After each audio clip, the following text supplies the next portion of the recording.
Hi and welcome back for another Amazon selling video. Today we're talking polybags and shipment prep. If you don't know me, my name is Nikki Kirk and I sell on Amazon doing FBA, and I've done it all from my RV. One of the questions I'm asked most often from new sellers who are just nervous to get started and they don't want to do anything wrong, and I totally get it, I've been there. The question is shipment prep. Like, do I polybag this? Does this need a polybag?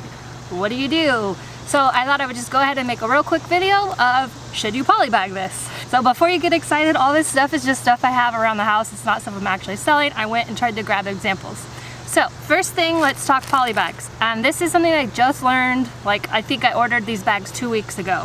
So for 3 years I've been doing it wrong. These are the U-line ship bags. I'm not sure, it's like a red. They're super easy to take off and seal.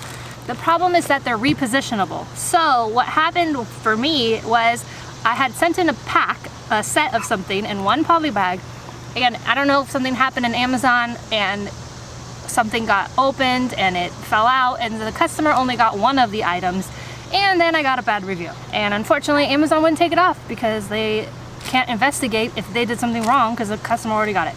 Anyways, so I figured that these bags weren't actually holding sealing, and I've actually had it where I'm packing a shipment and it'll like come undone after I've just done it. So I went online and I found these on Amazon. It's a little bit more hard to take off, but it is permanent, so it won't open. And so now I'm using all of these. I have some of these left over from previous order, but once those are gone, I'm not ordering those anymore. Also, it has to have a suffocation warning on it for Amazon. So if you get a bag that doesn't have it, you can still use it. You just have to put on an additional sticker with the suffocation warning. I use 6 sizes of bags. I've got 4 of the smaller size and then 2 larger size. The largest one I really only use it around back to school for backpacks and stuff, and then holiday for bigger toys.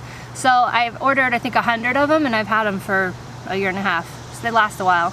I'm gonna link to all the bags and supplies I recommend below. It's my Amazon store, so you can just click it and see all my Amazon supplies, but I've updated it so that the poly bag and this kind of prep label stuff is all at the front in case you're interested. All right, so let's jump in. So this is just a tanning lotion. P.S. if you like to self-tan, this one's really great.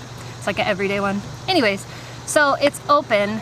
You can see the actual product there. So I would polybag this. If it had a seal, I still would probably polybag it because you just never know if that seal is gonna open and create havoc for the customer in shipment. So this would need a polybag. This item, it really depends. If it had a seal, it doesn't have a seal on this one. It's open so you can get the product. If it had a seal on it, I probably would just stick a label on it and send it like this. You can always polybag everything. Literally, you could polybag everything. Like you can't do it wrong. The only problem is if you don't polybag something that needs it. And what needs a polybag is if the product is ever showing. So like these kitchen towels, this is how it comes from the store. This, I could touch the product, so it needs to be polybagged. If you can ever actually touch it, polybag it. Books, if you sell books. Some people don't polybag, I do. I actually would put the label right over the barcode and then I would polybag it. That's another question I get a lot is, where does the label go? And for me, just for that example exactly, like if the polybag opens, I'd rather have the label on the product. Now for clothing, that's harder, so I usually just stick the label on the polybag. It's really up to you.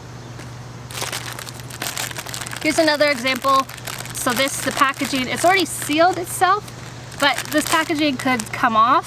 So for this, I would probably polybag it. It wouldn't hurt.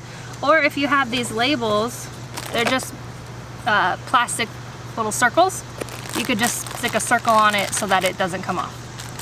So the reason I got these circles are for beauty products, because I got a review that someone was like, that's used, and it wasn't used, but I was like, whatever, let me just get a circle and seal it so that the customer thinks it's brand new, because it is brand new. Anything that beauty products that come in a box like this, I just stick a little sticker on top and bottom and put a label on, and it's good to go. I've had these for quite a while. I use the smaller ones more often because usually I sell beauty products that are like this.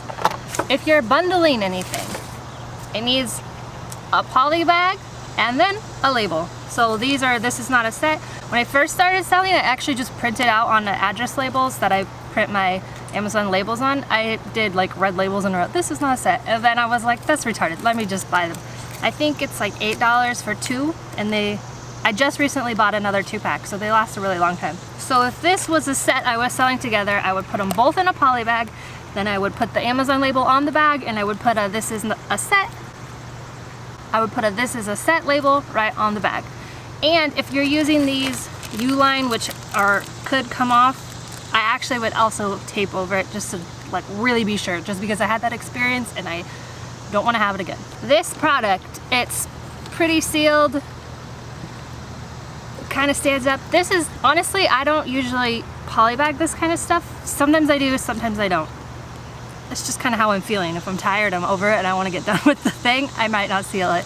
But so it's just kind of up to you, especially if it had a shrink wrap already. I wouldn't polybag it. I just stick the label on and put it in the box. So I got a question about like shoe boxes and that kind of stuff, and since I don't have one, I have this, which this comes off and the product's right inside. I would stick one of these big labels, like seal the box, or honestly, a lot easier, stick it in a poly bag. This, polybag it. It's the actual product is there. I know like the sticky part of it is sealed, but just polybag it.